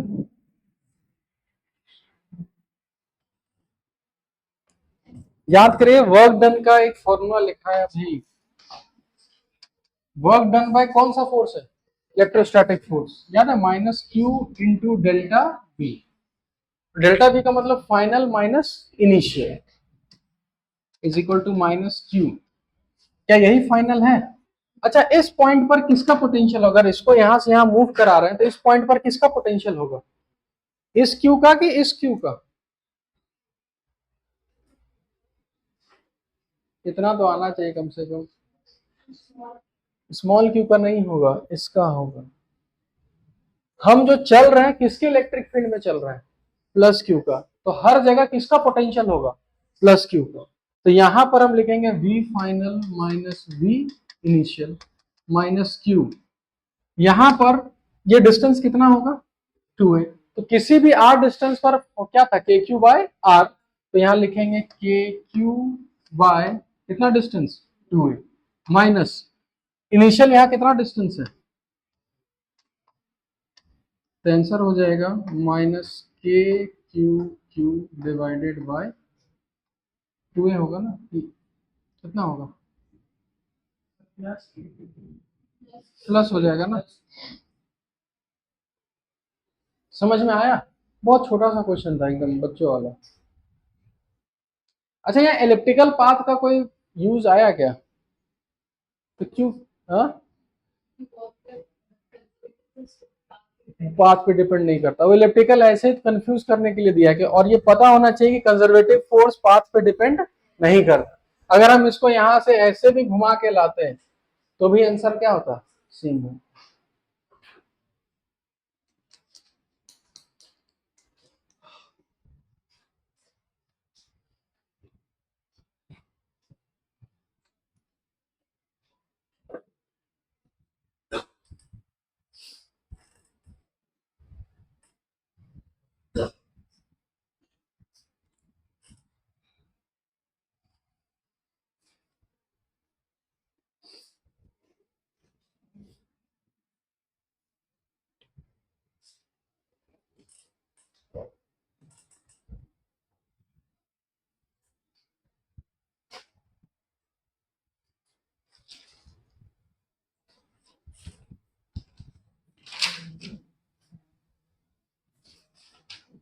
Homework लिख लो अगर बनाना चाहो तो।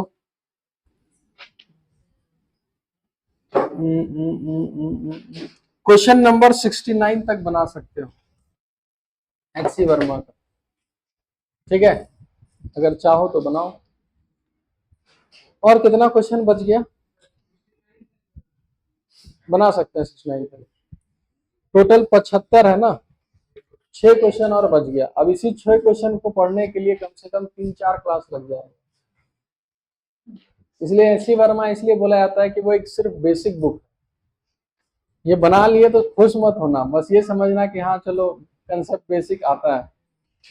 ठीक है, अगर एक्सेलेंस करना है तो डीसी पांडे सब कुछ ले लो, बनाओ अच्छे से, है ना? अच्छा सुनो ना, कितना 10 मिनट बचा हुआ है ना? तो हमको क्या, हम मेरे पास कार है, हम जा जाएंगे। मेरे पास कार है भाई, हम तो जा सकते हैं, है ना? तुम लोग बैठो पढ़ाई करो, है ना? लिखो एक क्वेश्चन लिखो, ऐसे ही मतलब इस टॉपिक से बाहर, है ना?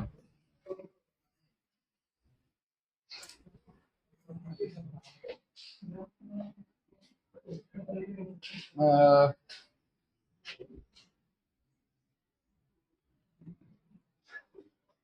कल क्लास 11th में ये वाला कराए हैं।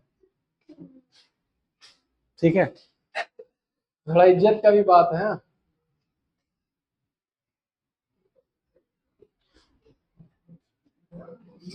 तुम किए, तुम मत बताना, हाँ?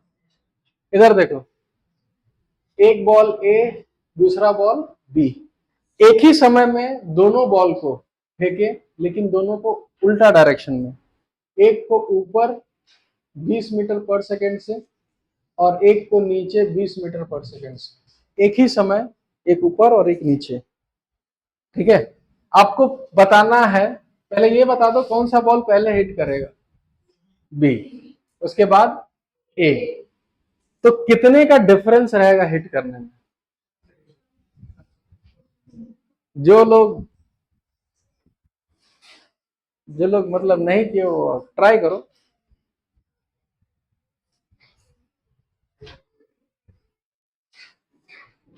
एक्सेलरेशन जी ले लेना, जी का वैल्यू 10 ले लेना। और कुछ चाहिए? आ गया, आजा। अच्छा